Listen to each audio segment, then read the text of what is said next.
Hello everyone, kids garden tutorial में आप सभी का स्वागत है। आज हम लोग क्लास 7 का साइंस बुक पढ़ने वाले हैं। ठीक है, चैप्टर है 6 और इसकी हेडिंग है श्वसन, रेस्पिरेशन। ठीक है, तो चलिए देखते हैं क्या है श्वसन, क्यों ज़रूरी है, क्या होता है इससे। ठीक है, तो इन्हीं सारे सवालों के जवाब आज हम लोग इस लेसन में ढूंढते हैं। ठीक है, वीडियो को बहुत ध्यान से देखिएगा और अगर आप ध्यान से देखेंगे तो उसका बेनिफिट ये होगा कि आप अच्छे से जब लेसन को समझ जाएंगे तो आपको इसके क्वेश्चन आंसर जो है उसको रटने नहीं होंगे। ठीक है, आप अगर समझते हैं, बुक को जब पढ़ते हैं तो अगर समझ लेते हैं अच्छी तरह से, कंसेप्ट अगर आपका क्लियर रहता है तो आपको फिर क्वेश्चन आंसर्स करने में दिक्कत नहीं होगी। ठीक है, आप चाहो तो उसको अपने वर्ड्स में भी लिख सकते हो। ठीक है, आपको रटने की ज़रूरत नहीं पड़ेगी। ठीक है, सो प्लीज़ बहुत अटेंशन दे करके इस वीडियो को देखिएगा। ठीक है, और चलिए शुरू करते हैं हमारी आज की क्लास। देखिए, सबसे पहले तो क्वेश्चन था हमारा कि श्वसन क्या है, क्यों होता है श्वसन। ठीक है, क्या होता है इससे। तो इन सब सवालों के जवाब जानने से पहले हम लोग पहले ये देखते हैं कि देखिए, हम लोग दिन भर में बहुत सारे काम करते हैं ना, जिस तरह के भी काम है। कोई बच्चा है तो पढ़ रहा है, लिख रहा है, खेल रहा है। ठीक है, जो बड़े हैं तो उनका कुछ भी ऑफिशियल वर्क है, जो भी लिखना पढ़ना।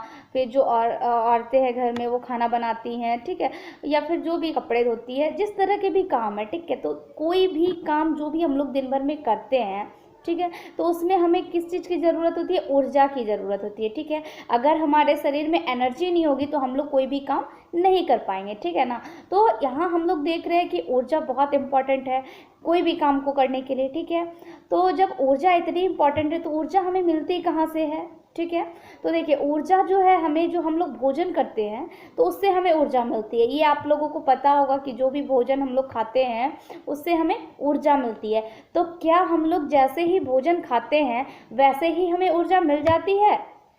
तो नहीं, इसका आंसर है कि नहीं। हम लोग जैसे भोजन खाते हैं बस वैसे ही ऊर्जा हमें नहीं मिलती है। ठीक है, तो वो ऊर्जा कैसे आती है, कहाँ से, कैसे बनती है। ठीक है, तो इसी के लिए देखिए यहाँ पे श्वसन जो है बहुत इम्पॉर्टेंट रोल अपना करता है। ठीक है, वो क्या करता है, देखिए, जो भोजन हम लोग खाते हैं तो उसमें तो ऊर्जा संचित है। ठीक है, बट जब हम लोग श्वसन करते हैं तभी वो ऊर्जा जो है वो विमुक्त होती है। ठीक है, मतलब जो भोजन में संचित ऊर्जा है वो तभी विमुक्त नहीं हो जाती है। ठीक है, बट जब हम लोग श्वसन करते हैं तो अब श्वसन के दौरान ऐसा क्या होता है, देखिए, श्वसन के दौरान होता है कि जब हम लोग ऑक्सीजन को लेते हैं श्वास में, ठीक है, तो वो क्या होता है, ऑक्सीकृत हो जाता है और फिर जो भोजन में जो ऊर्जा है उसको जो है वो मुक्त कर देता है। ठीक है, तो हम लोग यहाँ पर यही समझें कि जो ये श्वसन है ये किसको कहेंगे श्वसन। तो श्वसन जो है कि भोजन में जो संचित ऊर्जा है उसको विमुक्त करने की जो प्रक्रिया है वही श्वसन कहलाती है। ठीक है, तो हम लोग अब श्वसन समझ चुके हैं और ये क्यों ज़रूरी है। तो श्वसन ही ऐसी है जो कि ऊर्जा को मुक्त करती है, जिससे कि हम लोग बहुत सारे काम दिन भर में कर पाते हैं। ठीक है ना, तो श्वसन हम लोग समझ गए। अब देखिए, श्वसन है कि दो तरह के श्वसन है। ठीक है, श्वसन के दो भाग हैं, कौन कौन से। तो पहला है आपका बाह्य श्वसन, ठीक है, एक्सटर्नल रेस्पिरेशन।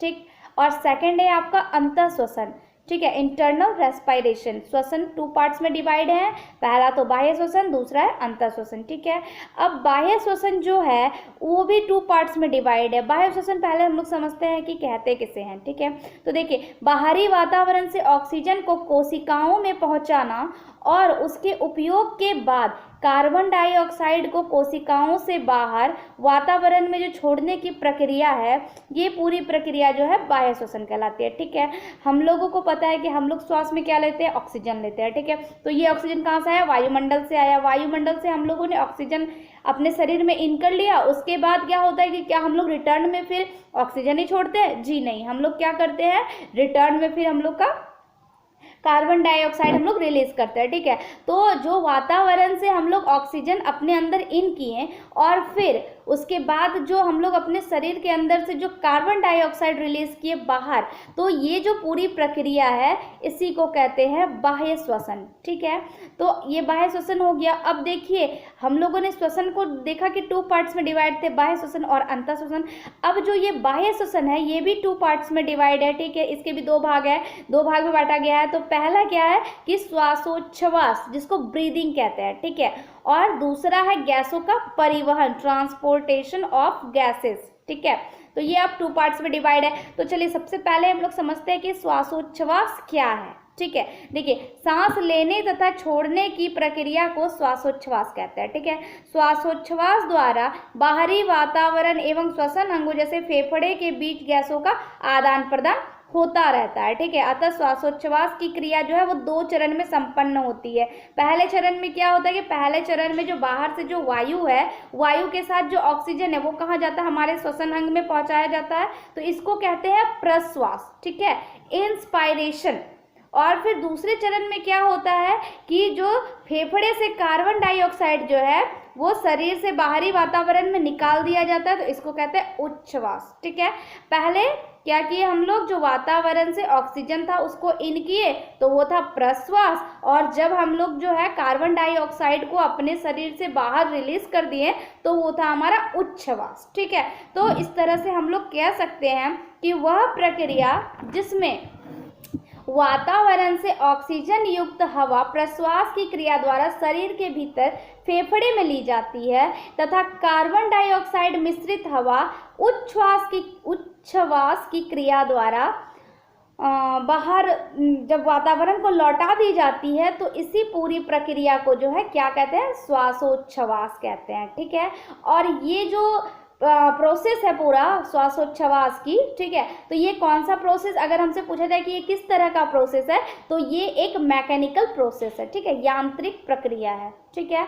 तो हम लोगों ने देखा कि बाह्य श्वसन जो था उसके 2 पार्ट्स थे, कौन कौन सा, तो एक थे आपके श्वासोच्छ्वास, दूसरा था गैसों का परिवहन। तो हम लोग अब श्वासोच्छ्वास समझ चुके हैं। अब हम लोग देखते हैं ट्रांसपोर्ट ऑफ गैसेस, गैसों का परिवहन, ठीक है। तो गैसों का परिवहन क्या है, देखिए, इस क्रिया के अंतर्गत ऑक्सीजन रक्त के माध्यम से कोशिकाओं में पहुंचता है, ठीक है। हम लोग जो ऑक्सीजन लेते हैं वायुमंडल से श्वास में अपने, तो वो ऑक्सीजन क्या होता है कि ब्लड में घुल जाता है और फिर ब्लड के माध्यम से पूरी हमारे शरीर में जो जितने भी टिश्यूज हैं सारे टिश्यूज में वो पहुंच जाता है, ठीक है। और फिर कोशिका को कहते हैं टिश्यूज, ठीक है। तो वो सारे कोशिका में पहुंच जाता है और फिर कोशिका में ऑक्सीकरण के फलस्वरूप उत्पन्न जो कार्बन डाइऑक्साइड होता है वह कोशिका से पुनः रक्त के माध्यम से जो है फेफड़े में पहुंच जाता है, ठीक है। तो इस तरह से इसका मतलब जो है आना जाना, इसी को परिवहन कहते हैं। परिवहन का मतलब क्या हुआ, आना जाना। तो इस तरह से जो है हमारे शरीर में गैसों का आना और जाना कंटिन्यू ये चलता रहता है, ठीक है। कि हम लोग जो ऑक्सीजन लिए वो क्या हुआ, हमारे ब्लड में घुल करके और सारे टिश्यूज में फैल गया और फिर वहां जा करके क्या हो गया, ऑक्सीजन का ऑक्सीकरण हो गया और फिर इसके रिजल्ट में क्या बन गया वहां पे, तो कार्बन डाइऑक्साइड बन गया, ठीक है। और फिर वो जो कार्बन डाइऑक्साइड है वो फिर ब्लड के माध्यम से वो जो कहाँ पे आ जाता है, फेफड़े से, और फिर फेफड़े से बाहर वातावरण में चला जाता है। तो इस तरह से जो है गैस का ट्रांसपोर्ट चलता रहता है, आना जाना ये लगा रहता है, ठीक है। तो ये था गैसों का परिवहन। तो देखिए, ये तो थे बाह्य श्वसन के 2 पार्ट्स हमने जाने, श्वासोच्छ्वास और गैसों का परिवहन। पर हम लोगों ने श्वसन के 2 पार्ट देखे थे ना, 2 टाइप ऑफ रेस्पायरेशन। तो एक था एक्सटर्नल रेस्पायरेशन एंड दूसरा था इंटरनल रेस्पायरेशन। तो हम लोग अब जो है एक्सटर्नल रेस्पायरेशन सिस्टम तो समझ चुके हैं, अब हम लोग समझेंगे इंटरनल रेस्पायरेशन, अंतःश्वसन, ठीक है। अंतःश्वसन में क्या होता है, देखिए, इस प्रक्रिया में कोशिका में मौजूद भोज्य पदार्थ ग्लूकोज ऑक्सीजन के द्वारा ऑक्सीकृत होकर कार्बन डाइऑक्साइड, जल तथा ऊर्जा का निर्माण करते हैं, ठीक है। देखिए, जो भोज्य पदार्थ कोशिका में मौजूद होता है तो वो किस रूप में रहता है, वो ग्लूकोज के रूप में रहता है, ठीक है। जो भोजन हम लोग खाते हैं तो उससे जो भोज्य पदार्थ जो वहाँ पे स्टोर रहता है जिससे कि एनर्जी रिलीज होती है, तो वो भोज्य पदार्थ क्या होता है, वो ग्लूकोज होता है, ठीक है। तो जब हम लोग सांस लिए, ठीक है, जैसे हम लोगों ने ऑक्सीजन लिया तो वो ऑक्सीजन क्या होता है, ऑक्सीकृत हो जाता है और फिर वो ग्लूकोज जो है उसका विखंडन कर देता है, ठीक है। और जब वो विखंडित होता है तो वो फिर क्या बनता है, विखंडन का मतलब है टूटना। ग्लूकोज टूटा, कब टूटा, ऑक्सीजन जब उसको मिला, ठीक है। ऑक्सीजन की उपस्थिति में जब ग्लूकोज टूटा तो क्या बना, तो बना वहां पे कार्बन डाइऑक्साइड CO2 प्लस जल यानी कि H2O और एनर्जी रिलीज हो गई, ठीक है। तो इस तरह ये जो पूरा प्रोसेस है एनर्जी रिलीज का, ठीक है, तो इसमें क्या होता है कि जैसे हम लोगों ने ऑक्सीजन लिया तो ऑक्सीजन की उपस्थिति में क्या होता है कि जो ग्लूकोज होता है उसका विखंडन हो जाता है, और वो उसका विखंडन होकर के तो रिजल्ट क्या क्या बनते हैं, वहाँ पे प्रोडक्ट जो बनते हैं वो होते हैं आपका CO2 यानी कि कार्बन डाइऑक्साइड, H2O यानी कि जल, और तीसरा वहाँ पे एनर्जी रिलीज होती है जो कि हमारे दिन भर के कामों में हाँ मतलब कि बहुत इंपॉर्टेंट रोल करती है ना। तो इस तरह से जो है यहाँ पे एनर्जी रिलीज होती है श्वसन के द्वारा, ठीक है, ये पूरी उसकी प्रोसेस थी, ठीक है। अब देखिए अंतः श्वसन चूंकि कोशिकाओं के अंदर होता है इसलिए इस प्रक्रिया को कोशिका श्वसन भी कहते हैं, सेल्यूलर रेस्पिरेशन, ठीक है। तो अंतः श्वसन कहाँ पे होता है, तो कोशिकाओं के अंदर होता है, इसलिए इसको कोशिकीय श्वसन भी कहते हैं, ठीक है। कोशिका को इंग्लिश में सेल कहा जाता है, इसलिए कोशिकीय श्वसन को सेल्यूलर रेस्पिरेशन, ठीक है, याद रहेगा, ठीक है। उसके बाद देखिए कि कोशिकाओं में जब ऊर्जा उत्पादन के लिए ग्लूकोज अणुओं का विखंडन ऑक्सीजन की उपस्थिति में कार्बन डाइऑक्साइड तथा जल होता है तब यह प्रक्रिया जो है ऑक्सी या वायवीय श्वसन कहलाती है, ठीक है। अब वायवीय श्वसन किसे कहते हैं समझिए इसको, कि जब ऑक्सीजन की उपस्थिति में ग्लूकोज का विखंडन CO2 plus H2O plus energy में जब ये विखंडन होता है तो ये पूरा प्रोसेस क्या कहलाता है, वायवीय श्वसन, ठीक है। इसको इंग्लिश में कहेंगे तो एरोबिक रेस्पिरेशन कहलाती है, ठीक है। उसके बाद ये तो हो गया आपका वायवीय श्वसन, ठीक है। अब अवायवीय श्वसन क्या है, देखिए जब ग्लूकोज का विखंडन ऑक्सीजन की अनुपस्थिति में होता है तब वह प्रक्रिया अनऑक्सी या अवायवीय श्वसन कहलाती है, ठीक है। जब ऑक्सीजन की उपस्थिति में हो रहा था तो वो था क्या आपका वायवीय श्वसन था, ठीक है। बट अभी जो हो रहा है उसमें ऑक्सीजन जो है बिल्कुल मतलब कि वहाँ पे प्रेजेंट ऑक्सीजन नहीं है, वहाँ पे एब्सेंट है, ठीक है। वहाँ पे प्रेजेंट ऑफ ऑक्सीजन था वायवीय में और यहाँ पे एब्सेंट ऑफ ऑक्सीजन है, ठीक है। तो ये एक दोनों में डिफरेंस है। अगर हमसे पूछा जाए कि वायवीय श्वसन और अवायवीय श्वसन में डिफरेंस क्या है तो ये सबसे पहला डिफरेंस हो गया कि वायवीय श्वसन जो है वो ऑक्सीजन की उपस्थिति में होता है और अवायवीय श्वसन जो है वो ऑक्सीजन के एब्सेंट में होता है, ठीक है। तो ये आपका पहला डिफरेंस हो गया दोनों में, ठीक है। तो इसमें क्या होता है देखिए वहां पे बना था क्या क्या, तो वहां पे कार्बन डाइऑक्साइड बना था वायवीय श्वसन में, जल बना था और एनर्जी रिलीज हुई थी, ठीक है। बट यहाँ पे अब हम लोग देखते हैं कि क्या होता है अवायवीय श्वसन में, ठीक है। एक तो ये ऑक्सीजन की अनुपस्थिति में हो रहा है, उसके बाद अब इससे उत्पाद क्या बन रहा है, ठीक है। तो देखिए इस क्रिया में ग्लूकोज अणु ऑक्सीजन की अनुपस्थिति में एल्कोहल तथा कार्बन डाइऑक्साइड बनाते हैं, इनके ऊर्जा का भी उत्पादन होता है, ठीक है।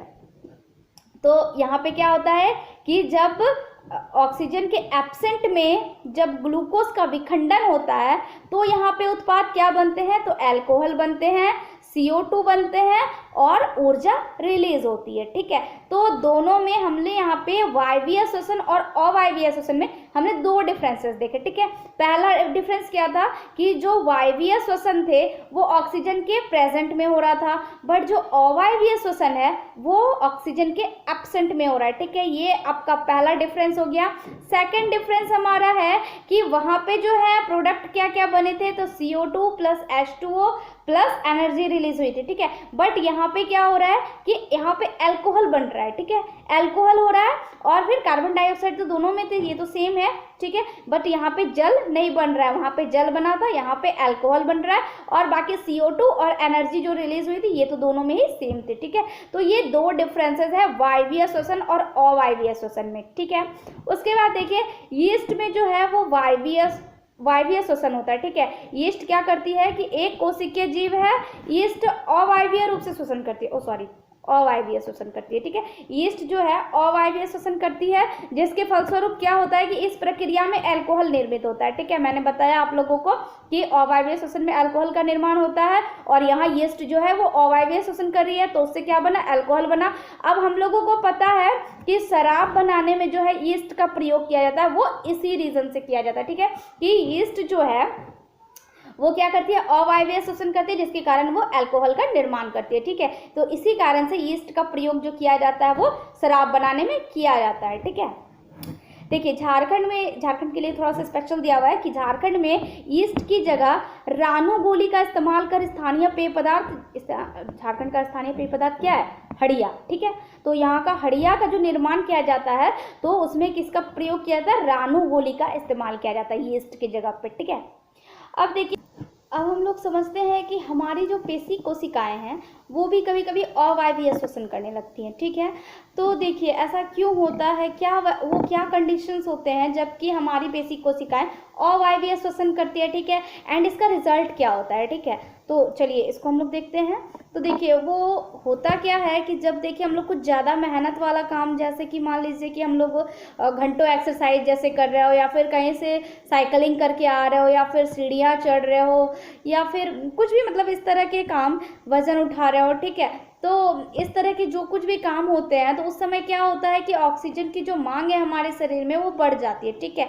बट हमारा शरीर जो है उसको जो सीमित है, मतलब ऑक्सीजन की जो मांग है बस उतना ही पूर्ति कर पाता है। तो इस कंडीशन पे होता क्या है कि ऑक्सीजन की जो अस्थायी रूप से जो कमी हो जाती है तो ऊर्जा उत्पन्न करने के लिए हमारे शरीर को ऑक्सीजन की आपूर्ति सीमित होती है, ठीक है।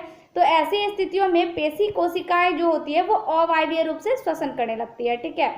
और इसके रिजल्ट में फिर होता क्या है कि जब अगर अवायवीय श्वसन होगा, अवायवीय श्वसन दैट मीन्स कि ऑक्सीजन की अनुपस्थिति में होता है अवायवीय श्वसन, ठीक है। और उससे होगा क्या कि जो भोज्य पदार्थ यानी कि जो ग्लूकोज है वो जो टूटता है, जो उसका विखंडन होता है तो उसका आंशिक विखंडन होगा इस कंडीशन पे, अवायवीय श्वसन पे, ठीक है। और जब उसका आंशिक विखंडन होगा तो इससे इसका प्रोडक्ट क्या बनेगा, ठीक है। तो इसका जो प्रोडक्ट बनेगा इसमें देखिए ग्लूकोज का विखंडन होकर के लैक्टिक अम्ल और ऊर्जा, ठीक है। तो यहाँ से हमें ऊर्जा तो मिल गई, बट यहाँ जो एक नया प्रोडक्ट मिल रहा है ये क्या है, ये क्या है, तो ये है हमारा लैक्टिक अम्ल, ये एक नया प्रोडक्ट मिल गया, ठीक है। तो अब इससे क्या होता है, देखिए हम लोग देखते हैं ना कि कुछ भी भारी काम हम लोग करते हैं तो बाद में हम लोगों के शरीर में बहुत दर्द ऐंठन टाइप का महसूस होने लगता है, ठीक है। तो ये क्यों होता है, देखिए तो होता क्या है कि जब हम लोगों ने ज़्यादा मेहनत वाला काम किया तो हमारी जो पेशी कोशिकाएं हैं वो अवायवीय श्वसन करने लगी, और जब अवायवीय श्वसन की तो हमारा जो भोज्य पदार्थ यानी कि जो ग्लूकोज है उसका पूर्ण विखंडन नहीं हो पाया, और इसके फलस्वरूप क्या हो गया कि जो प्रोडक्ट बना वो लैक्टिक अम्ल बना, और लैक्टिक अम्ल के ही कारण जो शरीर में हमारे जो दर्द होते हैं, ऐंठन होती है, ठीक है, ये उसी के कारण होता है, ठीक है। तो इसलिए हम लोग जब भी कुछ ऐसा वर्क करते हैं तो हम लोग कहते हैं कि बहुत मेहनत वाला काम किया इसलिए हमारे शरीर दुख रहे हैं, ऐंठन हो रही है, ठीक है। तो उसका रीज़न यही हो जाता है, ठीक है, कि उसमें जो है वहाँ पे आंशिक विखंडन होता है ग्लूकोज का, जिसके फलस्वरूप वहाँ पे लैक्टिक अम्ल का निर्माण हो जाता है, और लैक्टिक अम्ल ही वो रीज़न है हमारे शरीर में दर्द और ऐंठन का, ठीक है। तो देखिए ये बहुत लंबे समय तक वैसे रहता नहीं है, और इससे रिलीफ पाने का जो तरीका है वो क्या है, तो देखिए या तो हम लोग गर्म पानी से स्नान कर सकते हैं उस समय, और या फिर हम लोग अच्छे से तेल से मालिश करा सकते हैं अपने शरीर की, बॉडी की, ठीक है, बॉडी मसाज करा सकते हैं। तो ये जो रीज़न है, सॉरी, ये मतलब कि कुछ तरीके हैं जिससे कि हम लोग जो है हमारे शरीर में जो ऐंठन, जो भी दर्द लैक्टिक अम्ल की वजह से होते हैं उससे हम लोग मुक्ति पा सकते हैं, ठीक है। तो देखिए अब मान लीजिए कि गर्म पानी और फिर मालिश से जो ये ठीक हो जाता है, तो अब इसके पीछे क्या रीज़न है, देखिए गर्म जल से स्नान अथवा शरीर की मालिश करने से रक्त का संचरण जो है वो बढ़ जाता है, ठीक है। और जब जैसे ही रक्त का संचरण बढ़ गया मतलब कि ब्लड जो है वो अच्छे से फ्लो होने लगता है पूरे कोशिकाओं में, ठीक है। और जहाँ ब्लड फ्लो हुआ तो उसके बाद क्या होगा कि ऑक्सीजन जो है हमारे टिश्यूज में पहुँच जाएगी, जैसा कि हम लोगों ने स्टार्टिंग में ही जाना। और जैसे ही ऑक्सीजन वहाँ पे पहुँचेगा तो फिर क्या होगा कि ऑक्सीजन की आपूर्ति बढ़ जाने से लैक्टिक अम्ल का जो है कार्बन डाइऑक्साइड और जल में पूर्ण विखंडन हो जाएगा, ठीक है। तो लैक्टिक अम्ल टूट करके क्या बन जाएगा, कार्बन डाइऑक्साइड और जल बन जाएगा, ठीक है। तो इस तरह से जो है यही रीज़न है कि ये तरीके बताए गए हैं कि गर्म जल से स्नान कर सकते हैं और हम लोग या तो मालिश करा सकते हैं, ठीक है। एक और चीज़ है, देखिए हम लोग देखें कि बहुत सारे काम के लिए हम लोगों को ऊर्जा की ज़रूरत होती थी। तो देखिए आप सोचेंगे कि क्या सोने में भी ऊर्जा की ज़रूरत होती है? जी हाँ, हम लोग जो सोते हैं तो उस समय भी हम लोग को ऊर्जा की ज़रूरत होती है, ठीक है। और एक चीज़ आप लोगों ने नोटिस किया होगा कि सोने से पहले जो है बहुत हम लोगों को मतलब कि जमाही आना शुरू हो जाता है, ठीक है, हम लोग बहुत हाफी लेने लगते हैं। तो वो किस रीज़न से होता है? देखिए उस समय होता है कि हमारी ऑक्सीजन की मांग जो है बढ़ जाती है उस समय, ठीक है। और जो हम लोग नाक से जेन्युइनली जो नाक से जो सांस लेते हैं हम लोग, तो वो जो है हमारी रिक्वायरमेंट को, ऑक्सीजन की जो डिमांड होती है उस टाइम पे, वो हमारी रिक्वायरमेंट को फुलफिल नहीं कर पाते हैं, ठीक है। तो इसी रीज़न से हम लोग क्या करते हैं कि मुंह से भी सांस लेना शुरू कर देते हैं, ठीक है, जिसको जमाही आना कहते हैं। तो यही रीज़न है कि हम लोग जमाही लेने लगते हैं, ताकि उस समय जो ऑक्सीजन की डिमांड बढ़ गई है उसकी हम लोग पूर्ति कर पाएँ, ठीक है। तो ये एक रीज़न है, ठीक है। ये आपके बुक में भी ये क्वेश्चन है, इसलिए मैंने इसको आपको बता दिया, ठीक है। चलिए अब हम लोग देखते हैं कि हमारा जो श्वसन अंग है वो किस तरह से काम करता है, ठीक है, पूरी उसकी प्रोसेस क्या है। चलिए उसको देखते हैं हम लोग। देखिए ये है हमारा श्वसन अंग, ठीक है। तो देखिए जब क्या होता है कि हम नथुनों से वायु अंदर लेते हैं तो वायु नथुनों से नासा गुहा में चली जाती है, ठीक है। नासा गुहा से वायु श्वास नली से होकर हमारे फेफड़ों में जाती है। देखिए यहाँ पे शो किया गया, ये है हमारे फेफड़े, ये है पिंजर, ये है डायाफ्राम, ठीक है। तो ये पूरा क्या है, श्वसन अंग का पिक्चर दिखाया गया है यहाँ पे, ठीक है। अब देखिए श्वास नली से होकर के कहाँ चली गई वायु, हमारे फेफड़ों में चली गई, ठीक है। अब फेफड़े जो होते हैं वो वक्ष गुहा में स्थित होते हैं। वक्ष गुहा पार्श्व में पसलियों से घिरी रहती है, ठीक है। एक बड़ी पेशी परत जो डायाफ्राम कहलाती है, जो वक्ष गुहा को आधार प्रदान करती है। श्वसन में डायाफ्राम और पसलियों से बने पिंजर की गति सम्मिलित होती है, ठीक है। अतः अंतः श्वसन के समय पसलियां ऊपर और बाहर की ओर गति करती है और डायाफ्राम नीचे की ओर गति करती है। यह गति हमारे वक्ष गुहा के आयतन को बढ़ा देती है, ठीक है। जब हम लोग सांस लेते हैं तो हम लोग देखते हैं ना हमारा सीना थोड़ा चौड़ा हो जाता है, ठीक है। तो उससे क्या होता है कि जैसे वायु हमारे अंदर जाती है तो वो क्या करता है, हमारे उस जगह के आयतन को बढ़ा देती है, ठीक है। और वायु फेफड़े में आ जाती है, ठीक है, जब हम लोग श्वास लेते हैं, ठीक है। और जब फेफड़े वायु से जब भर जाती है, उच्च वसन के समय पसलियां नीचे और अंदर की ओर आ जाती है, जबकि डायाफ्राम ऊपर की ओर अपनी पूर्व स्थिति में आ जाता है। इससे वक्ष गुहा का आयतन कम हो जाता है और वायु फेफड़े से बाहर धकेल दी जाती है, ठीक है। और जब हम लोग सांस को छोड़ते हैं तो क्या होता है कि हमारा उस जगह का आयतन जो है वो कम हो जाता है, और जो है हमारा जो आयतन कम हो जाता है, और उसी समय क्या होता है कि वायु जो है बाहर चली जाती है, ठीक है। तो ये थी पूरी प्रोसेस हमारे श्वसन अंग की, ठीक है, कि किस तरह से श्वसन की क्रिया होती है श्वसन अंग में, ठीक है। यहाँ देखिए पसलियों एवं डायाफ्राम की बदलती स्थितियाँ। जब हम लेते हैं श्वास को तो ये क्या होता है, थोड़ा चौड़ा हो जाती है जब आयतन बढ़ता है तो, और जब छोड़ते हैं तो उस समय क्या होता है, आयतन घट जाता है और ये सिकुड़ जाती है, ठीक है। तो देखिए श्वसन तो खैर सबके लिए ज़रूरी है, बहुत ही इंपॉर्टेंट है ना। लेकिन देखिए कुछ ऐसे भी जंतु हैं जिनमें कि फेफड़े नहीं होते हैं, ठीक है, तो वो श्वसन फिर कैसे करते हैं, ठीक है। तो इसको हम लोग देखिए समझते हैं कि केचुआ जो है, केचुए की त्वचा पतली और नम होती है। इनकी त्वचा से गैसों का आदान प्रदान आसानी से हो सकता है। यह आसानी से अपनी पतली तथा नम त्वचा से ऑक्सीजन अवशोषित कर लेता है, ठीक है। तो इसका मतलब क्या हुआ, यह श्वसन के बाद कार्बन डाइऑक्साइड वातावरण में छोड़ता है। इस प्रकार केचुए श्वसन क्रिया अपनी त्वचा से करते हैं, ठीक है। इसमें फेफड़े नहीं होते हैं, तो ये तो किससे श्वसन करता है, तो ये अपने जो है त्वचा से श्वसन करता है, ठीक है।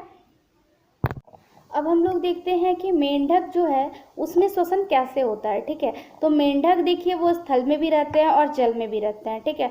तो वो क्या करता है कि देखिए वो जब स्थल में रहता है तो वो अपने फेफड़ों से सांस ले लेता है, ठीक है। लेकिन जब वो जल में रहता है तो वो अपने त्वचा से सांस लेता है, ठीक है। तो मतलब वो जब जैसा रहा उसके अकॉर्डिंग वो अपना यूज़ करता है, ठीक है। मतलब वो फेफड़े से भी सांस ले सकता है और त्वचा से भी ले सकता है। तो जब वो स्थल में है तो फेफड़े से ले लिया, और जब जल में है तो वो अपने त्वचा से ले लिया, ठीक है। तो इस तरह से वो दोनों से ही श्वसन क्रिया करता है, ठीक है। उसके बाद है तिलचट्टा।